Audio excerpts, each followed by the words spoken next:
berada di bawah bayang-bayang negara berkembang. Hilir mudik masalah datang tanpa kejelasan solusi. Masalah pendidikan yang entah kapan akan selesai, ditambah lagi dengan COVID yang entah kapan juga akan usai. Nelson Mandela pernah berkata, "Education is the most powerful weapon which you can use to change the world." Bukankah apa yang beliau katakan juga sejalan dengan pembukaan Undang-Undang Dasar kita, yakni mencerdaskan kehidupan bangsa? Pendidikan milik siapapun, tidak memandang ras, suku, bahasa, maupun agama. Semua orang berhak mendapatkannya, mendapat pendidikan dengan layak.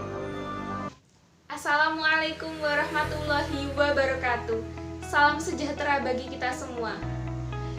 Yang terhormat, Dewan Juri Lomba Esai dan Media Pembelajaran Matematika Universitas Negeri Yogyakarta tahun 2020 dan teman-teman semua yang berbahagia.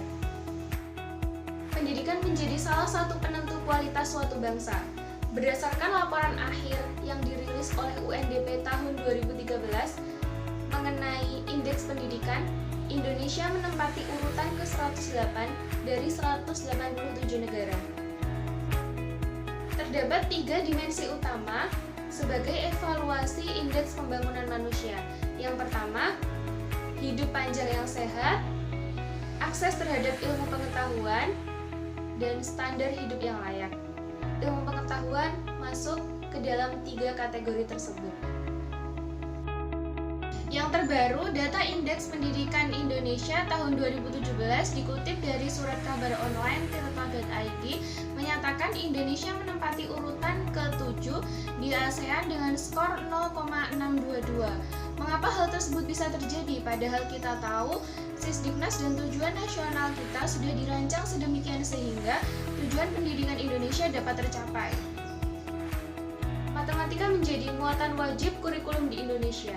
Namun, dalam praktiknya di lapangan, matematika bukan ilmu yang mudah untuk dipelajari. Hal ini terbukti dari hasil penilaian TIMSS tahun 2011, lebih dari 95% siswa di Indonesia hanya mampu mencapai level menengah. Hal tersebut lebih rendah daripada negara-negara di ASEAN lainnya, seperti Singapura, Malaysia, dan Thailand. Pada hasil penilaian PISA tahun 2012, Indonesia hanya menempati urutan ke-64 dari 65 negara, di mana Indonesia lebih baik satu tingkatan daripada Peru yang berada di peringkat ke-65. Matematika sendiri masih dikelompokkan menjadi beberapa subjek materi, salah satunya adalah geometri. Abdul Syakir tahun 2009 diperkuat dengan pernyataan Junaidi tahun 2017 menyatakan bahwa materi geometri bukanlah materi yang mudah dipelajari oleh siswa-siswa kita. Hal tersebut diperkuat dengan daya serap hasil ujian nasional siswa sekolah menengah atas pada tahun 2018. Materi geometri dan trigonometri menempati presentase paling rendah yakni 34,59 yang menandakan bahwa materi geometri bukanlah materi yang mudah untuk dipelajari. Bagian terpenting dari pembelajaran geometri adalah kemampuan peserta didik memvisualisasikan bangun datar dan bangun ruang menjadi benda konkret dalam pandangan mereka. Tahap visualisasi ini merupakan tahap utama sebelum peserta didik melaju pada tahap-tahap berikutnya. Sejalan dengan penelitian yang dilakukan oleh Van Hill mengenai tahap-tahap perkembangan mental siswa dalam memahami geometri, yakni visualisasi, analisis, pengurutan, deduksi, dan keakuratan. Kemampuan visualisasi penting karena melalui tahap inilah kemampuan berikutnya dapat berjalan dengan baik. Pada tahap visualisasi, peserta didik sudah mulai mengenal bentuk dari geometri itu sendiri seperti segitiga, kubus, lingkaran, dan lain sebagainya. Selanjutnya, siswa dituntut untuk melakukan analisis dan mampu mengaitkan dengan materi berikutnya. Sebagaimana kita tahu, materi dalam matematika bersifat hierarki, di mana keberhasilan pada tahap sebelumnya dapat mempengaruhi pada materi berikutnya.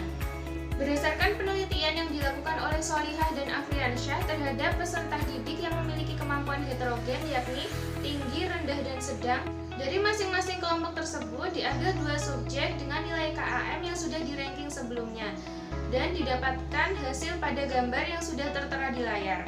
Berdasarkan tabel, terlihat bahwa peserta didik dengan kemampuan visualisasi memiliki persentase paling tinggi, sedangkan sisanya adalah mereka yang memiliki kemampuan analisis. Jika digeneralisasi, maka kelompok sedang dan rendah memiliki hasil yang sama.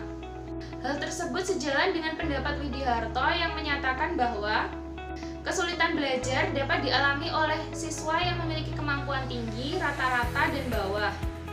Hal ini menegaskan bahwa siswa yang berasal dari kelompok atau tingkatan manapun bisa saja mengalami kesulitan belajar.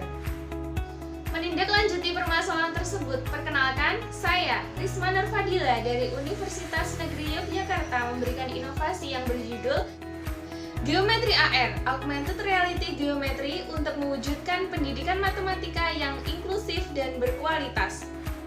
Geometri AR, inovasi pembelajaran AR berbasis web yang mengintegrasikan antara website umum dengan teknologi website AR.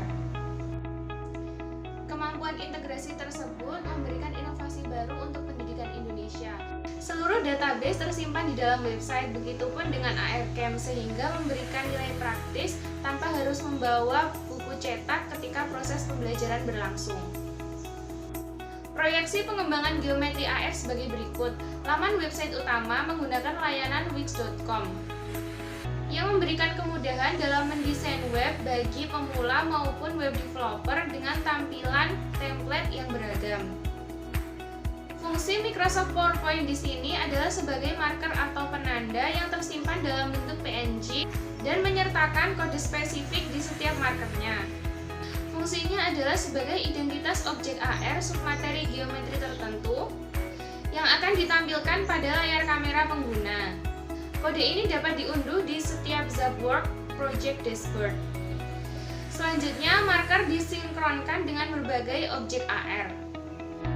Berbagai proyek AR dirakit menggunakan tool Zapworks. Ia merupakan fitur editor berbagai proyek AR di Zapar Web AR. Pembelajaran berbasis AR dapat memudahkan peserta didik melakukan visualisasi, analisis, dan pengurutan terhadap benda-benda geometri karena kemampuannya memproyeksikan benda-benda maya menjadi benda yang lebih realistis. Setelah proses pembelajaran dilakukan, tahap selanjutnya adalah melakukan evaluasi dan pengukuran. Hal ini dapat dilakukan secara langsung di website karena sudah tersedia berbagai macam soal sesuai tingkatan tertentu. Soal disusun dengan mempertimbangkan kompetensi dasar yang sudah dikerucutkan menjadi indikator pencapaian kompetensi. Pemberian soal ini diharapkan mampu mengkategorikan peserta didik yang sudah mencapai tujuan pembelajaran maupun mereka yang belum mencapainya. Follow up-nya, bagi mereka yang sudah mencapai KKM akan diberi soal pengayaan dan bagi yang belum akan diberikan soal remedial. Sudah saatnya generasi muda memimpin kemajuan pendidikan Indonesia menjadi inisiator sekaligus pencetusnya. Yang saya sampaikan hanya sedikit dari karya luar biasa pemuda Indonesia. Jangan takut gagal, jadilah pantang menyerah, karena nasib negeri ini ada di pundak kita semua. Semoga kedepannya inovasi yang sudah saya tawarkan dapat menjadi manfaat bagi pendidikan Indonesia. Makan soto rasanya gurih, makannya bareng mari. Terima kasih dan saya pamit undur diri. Wassalamualaikum warahmatullahi wabarakatuh.